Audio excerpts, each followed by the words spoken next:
नमस्कार, आप देख रहे हैं द फैक्ट इंडिया और मैं हूं आपके साथ इंदु राठौड़। गुजरात में साल 2022 के अंत में होने वाले विधानसभा चुनाव की सियासी बिसात बीत चुकी है और अलग अलग पार्टियां सियासी पासा फेंक कर गुजरात की मुख्यमंत्री की कुर्सी किसी भी गलती की वजह से गंवाना नहीं चाहती। ऐसे में इतना तो तय है कि इस बार भी गुजरात में चुनाव जाति के आधार पर होंगे, तभी तो गुजरात में जो भी पार्टियां हैं वो वहां का जातिगत समीकरण को समझने में इस वक्त लगी है। तो आज हम आपको गुजरात की जातिगत समीकरण के बारे में बताएंगे, लेकिन उससे पहले आपको ये बता दें कि राज्य की सत्ता पर पिछले 25 सालों से बीजेपी का कब्जा है, जबकि 27 सालों से कांग्रेस गुजरात की सत्ता से दूर है। जबकि 1995 तक कांग्रेस गुजरात पर एक छत्र राज कर चुकी है। गुजरात की राजनीति में जातिगत समीकरण का बड़ा मायना है। राज्य की 6 करोड़ की आबादी में से 52% पिछड़ा वर्ग की आबादी है।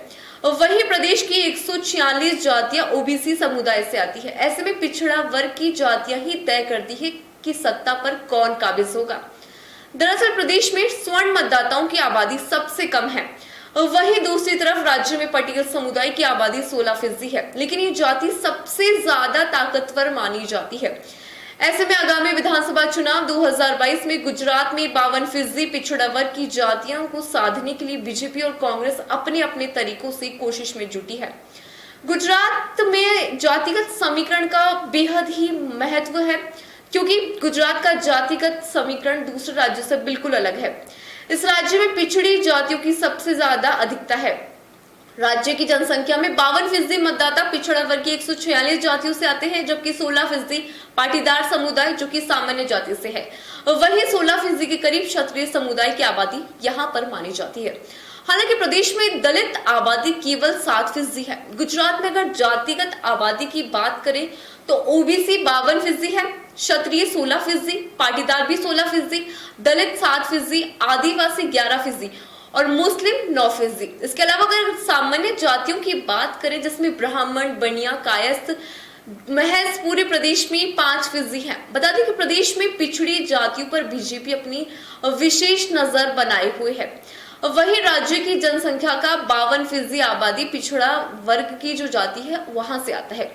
इसी वजह से इस जातीय समुदाय में बीजेपी ने अपनी पकड़ बनाए रखी है। हालांकि प्रदेश के प्रधानमंत्री नरेंद्र मोदी खुद अपने को ओबीसी समुदाय का बताते हैं। वहीं अगर बात गृह मंत्री अमित शाह की करें तो वो भी इस वक्त गुजरात चुनाव को लेकर अभी गंभीर है। इसीलिए राज्य के जातिगत समीकरण को साधने के लिए बीजेपी ने रणनीति पर काम करना शुरू कर दिया।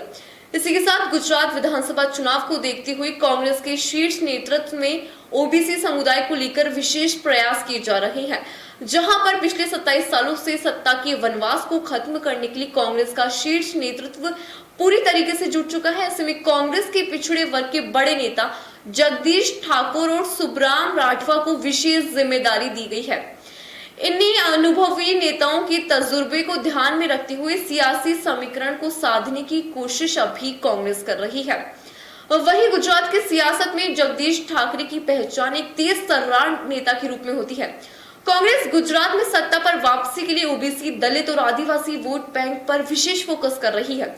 इसी वजह से 2022 के चुनाव से ठीक पहले ही जगदीश ठाकरे को कांग्रेस ने कमान सौंपी, जबकि आदिवासी वोटों के लिए सुखराम राठवा पर विश्वास जताया गया। ऐसे में ये देखना होगा कि क्या इस बार कांग्रेस पिछले 27 सालों का रिकॉर्ड तोड़ पाएगी, क्योंकि जिस तरह से कांग्रेस वहां का जातिगत समीकरण समझकर नरेंद्र मोदी और अमित शाह का गढ़ यानी कि गुजरात में सेंध लगा रही है, तो वाकई लगता है कि इस बार कांग्रेस हार का मुंह किसी भी कीमत पर नहीं देखना चाहती। तो ये था गुजरात का जातिगत समीकरण।